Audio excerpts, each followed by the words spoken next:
Num espelho, nós temos duas opções.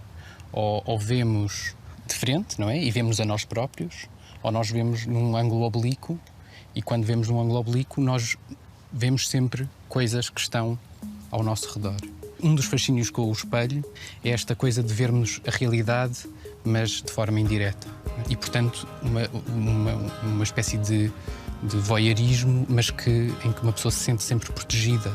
É porque está a ver as coisas através de uma superfície que nunca está a olhar diretamente. Não é? Nós vamos no metro e vamos a espreitar as outras pessoas, mas como somos envergonhados, não olhamos nos olhos, olhamos através dos reflexos das janelas.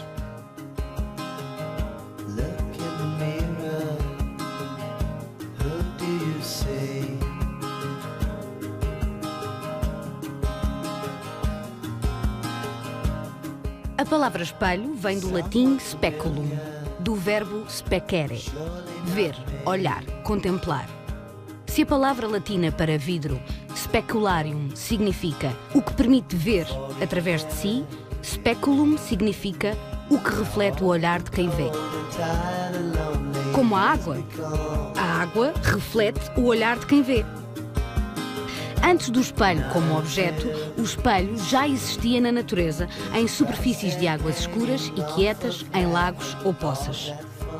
O espelho de água vai ser a maldição de Narciso, que se apaixona pelo seu próprio reflexo.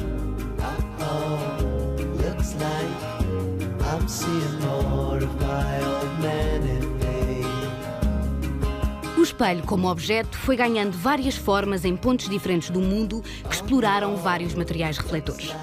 Da pedra polida na Anatólia, ao cobre no Egito, à obsidiana, um vidro vulcânico natural usado pelos astecas na América Central. Na China, era usado o bronze polido e surgem vestígios da utilização de mercúrio para fabricar espelhos.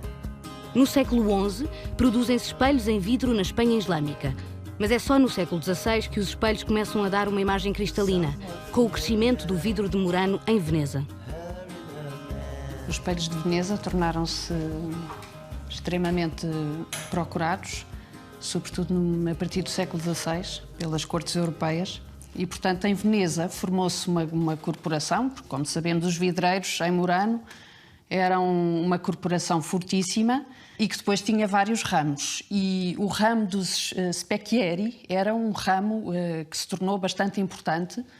E há dois irmãos que sobressaem, os irmãos Dal Gallo, e que começam a vender espelhos extremamente bonitos e já bastante perfeitos para toda a Europa, para todo o mundo e até para o Oriente, porque, como sabemos, o mercado veneziano, no século XVI, tem bastante contacto com o mundo oriental, com a Pérsia, com a Índia, e até nesses países os espelhos venezianos são procurados. Mas porquê? Porque são feitos no famoso cristallo veneziano, que é um vidro sódico extremamente puro, transparente. Até se conseguir um vidro cristalino límpido, isso foi uma conquista dos italianos, de facto. A fabricação do vidro, devido à utilização de fornalhas, corria grande perigo de incêndio e os venezianos decidiram instalar as fábricas de vidro na ilha de Murano, para não incendiar a cidade. Com o crescimento do monopólio do vidro de Murano, os vidreiros ganharam estatutos e privilégios únicos. No entanto, eram proibidos de sair da ilha sem autorização do governo. Quem fugisse da ilha ou contasse os segredos do vidro de Murano era condenado à pena de morte. Depois há toda uma concorrência que começa a aparecer noutros países, nomeadamente na França, de Luís XIV, quando ele próprio, e dentro de uma política do mercantilismo que acontece em toda a Europa, como sabemos da história, os países querem proteger as suas próprias indústrias. E Luís XIV, durante a construção do Palácio de Versailles e na execução de todos aqueles espelhos, cria uma manufatura, a Manufatura Real, que, portanto, tem patronato régio, de Saint-Gobain. E, a partir daí, há uma proibição da importação de espelhos de Veneza. Mas como é que ele consegue o conhecimento? Como é que ele consegue chegar àquela perfeição?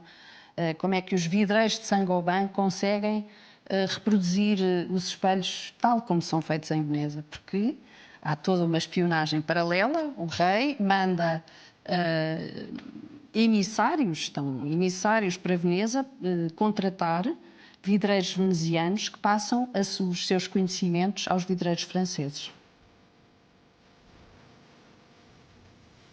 Estamos num período no século XVIII em que há mesmo os espelhos é um elemento fundamental na arquitetura destas grandes casas, não é? Da aristocracia. Na iluminação dos espaços, da própria amplitude dos espaços, não é? Tornam os espaços maiores. E, por exemplo, os lustres e os candeeiros eram colocados estrategicamente em frente aos espelhos, e há espelhos que têm aqueles aplixos, que refletem a luz, duplicam a luz. E, portanto, no século XVIII é o que acontece. Estamos numa corte de Versailles, uma corte extremamente narcísica, as pessoas vivem, têm o culto da imagem, o espelho é muito importante nessa altura.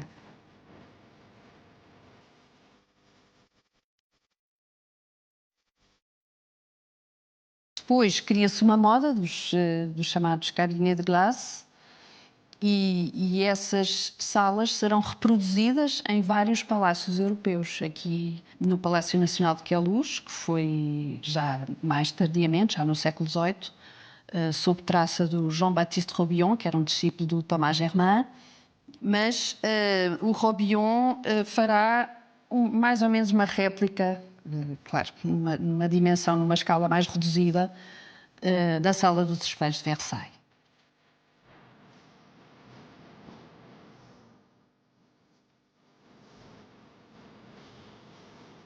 Não é uma sala tão grande e as vidraças não são tão grandes como as de Versailles, porque isso foi uma grande conquista dos franceses, não é? Conseguir executar, isto em termos técnicos era extremamente complicado, executar as vidraças de grandes dimensões.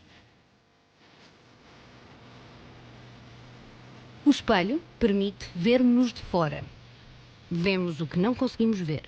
Que é, tanto nos dá a ver o rosto, mas também nos dá a ver as costas, que nós não conseguimos ver nunca. Dá-nos a ver o rabo, dá-nos a ver a nuca, não é? As partes menos boas, menos bonitas do corpo.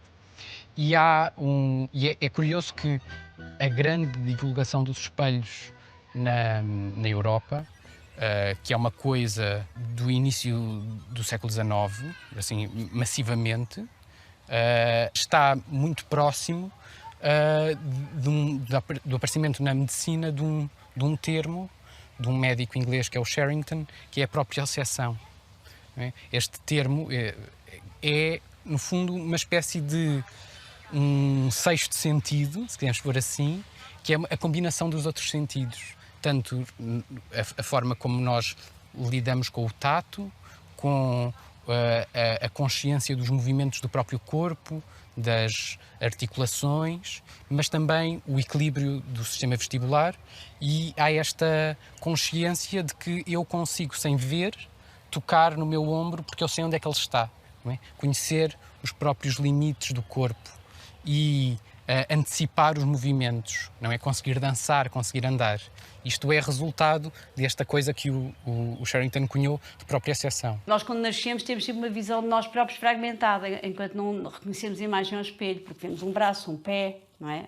E é o espelho, segundo dizem os psicanalistas, que permite, por volta dos 8 meses, 1 ano, nós criarmos uma imagem global de nós próprios, não é? Que não é suficiente para nós termos uma unidade psicológica, se ela não existir, gerada também por outras conjunturas, mas é importante em termos visuais, em termos da unificação. E o espelho tem essa função, não é? Portanto, unifica qualquer coisa que, relativamente à visão de nós próprios e do nosso corpo, é sempre fragmentária. Portanto, nós temos sempre uma visão fora de campo. It is a complex task for the infant to distinguish between himself and other persons. The mirror confuses him at first, but ultimately it promotes self-knowledge. O espelho é o primeiro objeto. É o primeiro objeto com que nós utilizamos, que está à nossa volta. Dentro à nossa volta, porque o bebê é a primeira coisa que vê logo, quando está ao colo, logo que nasce, é um rosto. Este rosto é um blank mirror, não é?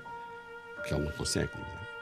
E então o que é muito importante é que se a mãe está sorridente, alegre, o bebê vê-se refletido neste espelho, é o primeiro espelho, e vê-se refletido como um bebê bonito, agradável. Bom. This boy is smiling socially in response to his mother's face and her voice. He doesn't even know she's a separate person. There's another 12 weeks old boy.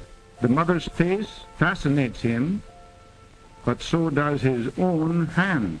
O que o bebê vê no imaginário, estamos no campo da psicanálise, é então este grande outro, que é a imagem da mãe. Da mãe, no fundo, que é quem trata dele, que é quem está com ele, e, portanto, esta relação é uma relação especular de um eu, portanto, este é o ideal, não é? Depois, há um segundo espelho, Lacan também se refere no seu ensinamento, que é um outro, que é o espelho do olhar dos outros. Então há um segundo espelho, o alter ego, o eu outro, não é? O eu outro. Então é muito interessante esta ideia do alter ego, do eu outro, porque então é também este segundo espelho que também devolve esta imagem, podemos dizer, do si mesmo. Eu acho que as crianças têm sempre uma atração quando reconhecem a imagem ao espelho, ou seja, quando reconhecem que o que está no espelho é igual ou parecido com o que está em frente do espelho, deve ser uma descoberta mágica. A realidade para eles é uma coisa que não é muito presente, não é muito importante. O que é importante é a realidade interna. E a realidade interna é animista, projetista, ou seja, é essencialmente fantasiosa, não é? Ao ver esse objeto, ela está mais interessada naquilo que ele pode fazer e no que ela pode projetar nele do que propriamente nas funções pragmáticas do espelho, não é? Funções pragmáticas não lhe interessam para nada, o que lhe interessa é as funções lúdicas, não é? E imaginativas e, portanto, mágicas. Quando Viktor Kossakovsky viu o seu filho reagir pela primeira vez ao seu reflexo num espelho, ficou fascinado e decidiu fazer um filme sobre isso. Quando nasceu o seu segundo filho, Sviato, ele e a mulher decidiram esconder todos os espelhos e superfícies refletoras da criança durante os seus 2 primeiros anos de vida, para depois filmar este momento da primeira descoberta de si no espelho.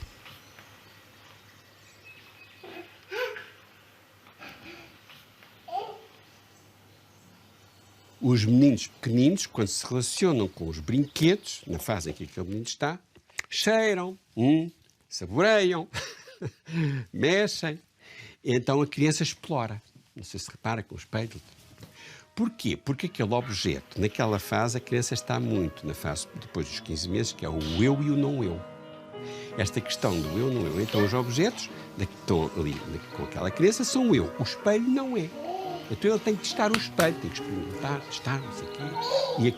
E depois tem aquele linguajar, aquele banho de sons com o espelho. É um banho de sons narcísico, não é? Que ele vai. E a pouco e pouco ele vai descobrindo, não é? Porque na realidade depois temos o outro aspecto do espelho. Então o outro lado é muito curioso, que naquela cena o menino internamente vai tentar ver o que é que está por baixo do espelho. O outro lado. E este outro lado é o lado misterioso. E é o lado desconhecido.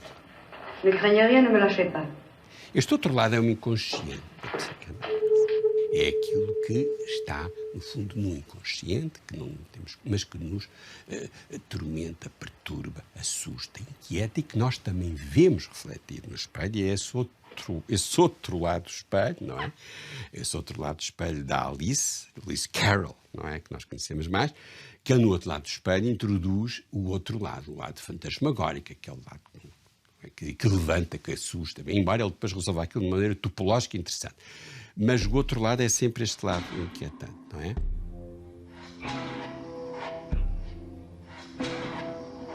Il ne s'agit pas de comprendre. Il s'agit de croire. Além de também poder ter uma função aterrorizante, não é? Porque muitas vezes, a maior parte das vezes, as pessoas não se reconhecem exatamente como se vêem ao espelho. Às vezes ver ao espelho é um permanente choque para muita gente, não é? Há pessoas que acham que devem ter algum problema porque os espelhos dão uma imagem sempre muito má, não é? E a imagem que no fundo nós vemos de nós próprios no espelho é uma imagem fantasmática, não é uma imagem realista. Go on, look at yourself. See if you can discover what it is. Your What in the world? The mirror's gone crazy. Isso é um lugar comum, não é? Toda a gente sabe que nós não nos vemos a nós próprios como os outros nos veem. Por exemplo, o passar dos anos é um lugar comum, que as pessoas veem sempre mais novas que aquilo que são. E isso tem muito a ver com, quando nós nos vemos ao espelho, vamos sempre adaptando a ficção interior à imagem que estamos a ver. Now look here, you. You're supposed to do what I do. You're supposed to show me how I look. No. You listen to me for a change. I can't show you how you really look, because when you're around me, you put on an act. Portanto, há esse lado muito interessante do espelho como um espaço absolutamente ficcional, apesar de ser um instrumento supostamente completamente realista. Não é? Aliás, quando aparece a fotografia, em 1859 há um texto americano que diz: a fotografia é um espelho com memória, o daguerreótipo é um espelho com memória, porque se eu apontar um espelho para a realidade sai uma coisa parecida com a fotografia, não é? E portanto há essa ambição de que a imagem técnica, como tem uma dimensão de facto realista, pode servir como espelho do mundo. A photograph is an image of the outer world formed in a camera obscura by light passing through a lens, the reflection of which can be seen by the photographer on his focusing screen. E a tradição da fotografia está muitíssimo marcada por essa dimensão especular, nomeadamente o fotojornalismo, dos anos 20, 30. É muito, muito importante essa ideia de que eu vou captar, eu vou estar lá, a ideia do contacto, não é? E o espelho é precisamente uma ferramenta que só funciona por contacto, não é? Ou seja, se tu não estiveres lá, nada espelha. Não é? Se o espelho estiver guardado numa gaveta, não há imagem, não é? Se estiver no escuro.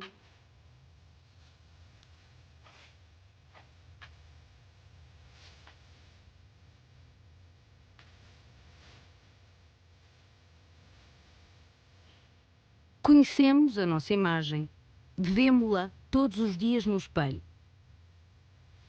Mas será que aquele no espelho não sou eu? E se eu não sou eu, nem sou o outro?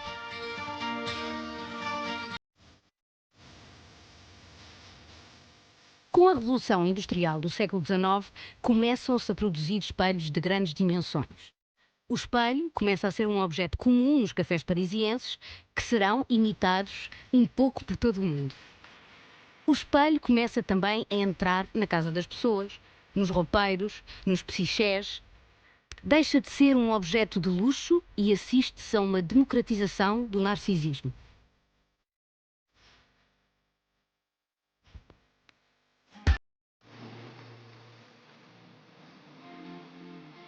Em 1855, Virginia Aldowini, condessa de Castiglione, foi desafiada a viajar para a França para seduzir Napoleão III e contribuir para a causa da unificação italiana. Em Paris, torna-se amante de Napoleão III e causa impacto na alta sociedade francesa com os seus vestidos espampanantes. Quando tira o seu primeiro retrato, apaixona-se pela sua própria imagem e cria uma parceria com o fotógrafo Pierre-Louis Pierson, que resulta em mais de 400 retratos seus, muitos deles inspirados em figuras mitológicas. Ela pensava a pose, o ângulo, o ambiente e a roupa de cada fotografia, além dos retoques, pintados à mão. As fotografias que criou com Pierson fazem pensar no trabalho que alguns artistas desenvolveram mais tarde, como Claude Cahun ou Cindy Sherman, que usaram o seu corpo na exploração da fotografia como uma linguagem performativa. Podemos pensar ainda na Condessa de Castiglione como rainha da selfie, muito antes deste conceito ser cunhado.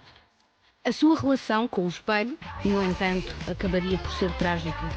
A Condessa, que gastou parte da sua fortuna a produzir estes retratos, acabou a viver sozinha num apartamento em Paris, onde mandou pintar as paredes de preto e banir todos os espelhos. Pela forma como o espelho enquadra, pela forma como o espelho mostra o mundo, mas também mostra o indivíduo, e como o próprio espelho se pode resumir entre uma imagem ou um mundo, as relações com o cinema são todas muito óbvias, não é? São todas evidentes. Mas há uma coisa que o espelho não tem, é que um espelho nunca responde, não é? enquanto que um filme dialoga contigo, uma pintura dialoga contigo, enfim, todas as imagens têm esse potencial de diálogo porque têm um autor por trás, porque têm um contexto, não é? O espelho não tem nada disso. E, portanto, é muito engraçado perceber que o momento em que o espelho ganha capacidade de diálogo é quando vêm as tecnologias. E é quando, de repente, o teu telemóvel, onde tu te vês espelhado, fala contigo. E tu dizes coisas, não é? E tu estás a falar com um espelho. E isso é perturbador, não é? Porque o espelho responde de volta e a forma como nós acabamos por organizar todas as redes sociais e por aí fora, de certa maneira, elas são sempre um bocadinho ecos daquilo que nós já achamos, porque nós filtramos os amigos que queremos e por aí fora. E, portanto, ele, na verdade, é verdadeiramente um espelho no sentido em que devolve aquilo que nós lhe dizemos. É um espelho que te diz o que tu queres ouvir. É assim uma espécie de espelho da Branca de Neve, da bruxa da Branca de Neve, não é? Uma espécie de voz da consciência malvada.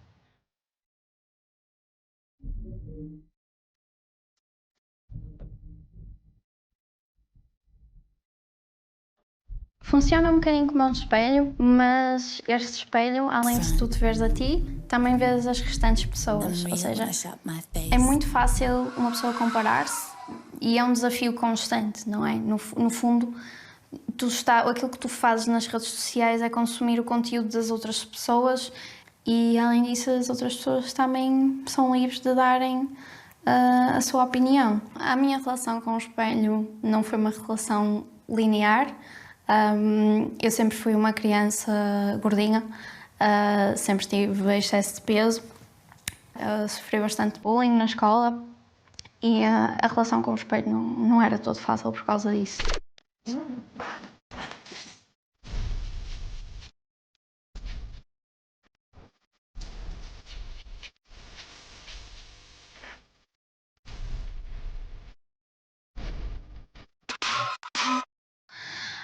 Só em adulta, com 22 anos, depois de começar a trabalhar, é que essa relação com o espelho melhorou, porque eu trabalhei como bra fitter, que é basicamente consultoria de lingerie, e enquanto eu fiz isso, eu tinha contacto com mulheres diariamente e via muito o corpo feminino exposto, e isso fez com que eu também criasse uma ligação mais natural e simpática com o meu corpo e normalizasse o corpo feminino, no fundo. E o facto de ver tanta diversidade de corpos fez com que eu percebesse que realmente aquela ideia que nos vendem, aquele formato standard super eurocêntrico do que é uma mulher bonita, não é? Do que é a beleza, eu consegui perceber que realmente estamos a pedir às mulheres para que se insiram num molde que corresponde a uma percentagem mesmo muito pequenina da população, não é? É muito fácil nós termos disforia em relação ao corpo, sobretudo quando temos umas imagens muito específicas na nossa cabeça sobre aquilo a que nós devemos corresponder. É muito fácil olhar para o espelho e parecer que tudo está mal e, inclusive, ter uma imagem completamente desproporcional daquilo que nós somos. Eu lembro-me de ter menos 15 quilos e sentir-me muito maior que o que eu sou agora. Porque lá está, essa tal disforia corporal, essa ideia de não consigo avaliar de forma não crítica a maneira como eu sou, como eu me vejo. Uma mulher mais magra também pode sentir, ok, não tenho curvas, devia ter curvas. O que é que eu posso fazer para o meu corpo corresponder mais a este padrão? Porque é que eu não me consigo integrar e porque é que eu não me consigo sentir confortável comigo mesma? É bom sentir-me bem no meu corpo e é bom ter essa paz com o espelho, não ser aquela guerra que era anteriormente e durante muitos anos da minha adolescência e início de vida adulta, mas também não é algo no qual eu gosto de me focar. Há coisas muito mais interessantes em mim, além da minha aparência. Eu era uma miúda extremamente solitária, porque tinha uma família que hoje se chamaria disfuncional. Eu era tímida, eu conversava imenso comigo própria, não é? E havia um quarto, que era um quarto polivalente, e tinha então um roupeiro daqueles altos, abaixo, de alto a baixo, com um espelho enorme. E eu tinha também um armário com os meus brinquedos, portanto eu passava horas ali, sentada no chão e conversava com a menina que estava no espelho. Pronto, conversava imenso com o espelho e depois ia descobrindo coisas e passava horas ao espelho. E não era uma questão, não tinha a ver com vaidade, tinha a ver com companhia, de facto. E tinha conversas e recebia as respostas, sempre foi assim. Em miúda. Depois comecei, ao longo da minha carreira na Inglaterra, via imensas exposições, viajava, não sei o quê, a colecionar imagens de pinturas com espelhos, e espelhos em diversas situações. Comprava sempre os postais com espelhos, com situações de espelho. E fui fazendo uma coleção de postais com espelho. E depois pensei, isto dava uma exposição fantástica.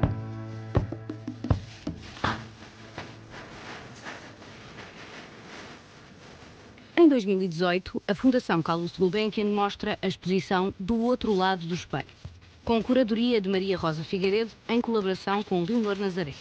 A exposição, dividida em 5 núcleos, faz uma pesquisa da utilização do espelho na arte, da arte antiga à arte contemporânea, pensando a maneira como os espelhos são trabalhados como elementos alegóricos, simbólicos ou identitários.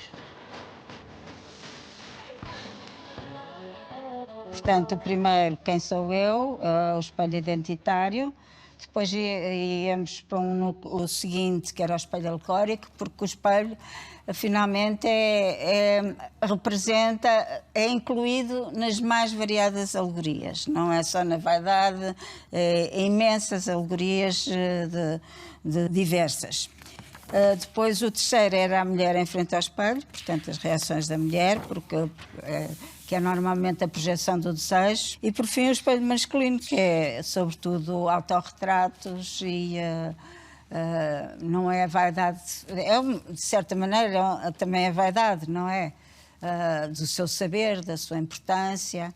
Na mulher normalmente é a vaidade, é a astúcia, são virtudes mais comezinhas, em que o intelecto não está tão incluído. Eles aparecem com instrumentos científicos, com os pincéis e a paleta, querem ficar para a eternidade, querem mais que os filhos e os netos os conheçam como intelectuais ou pintores, ou fazem muito os seus autorretratos. Eles próprios fazem os seus autorretratos. O facto de o espelho reforçar estereótipos de género na pintura está diretamente ligado com o facto da arte antiga ser completamente dominada por artistas homens. E por isso, só existir um lado dessa representação.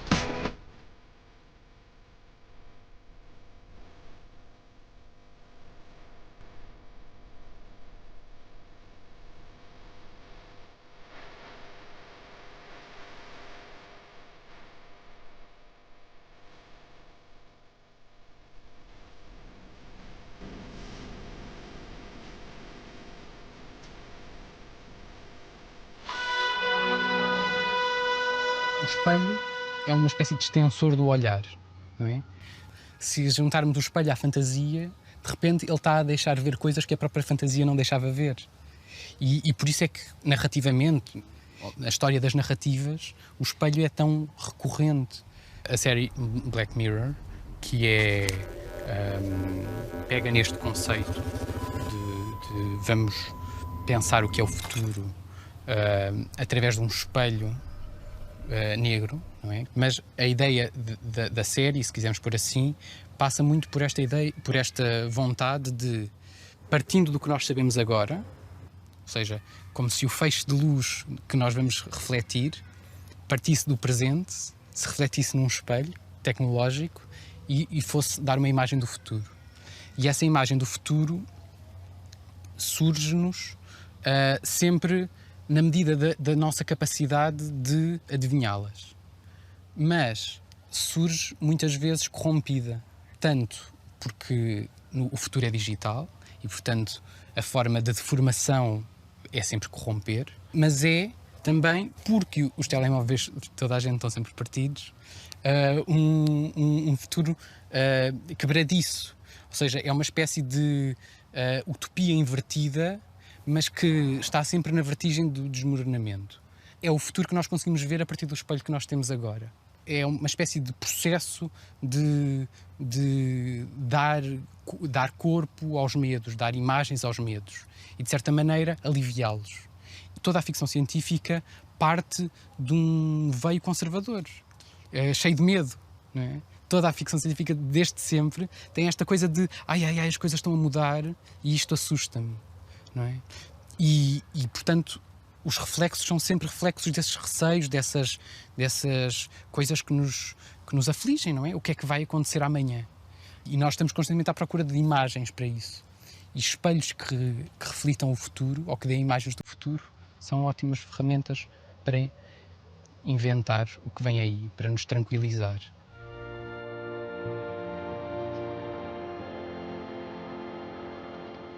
O espelho é, portanto, o objeto ideal para nos fazer refletir.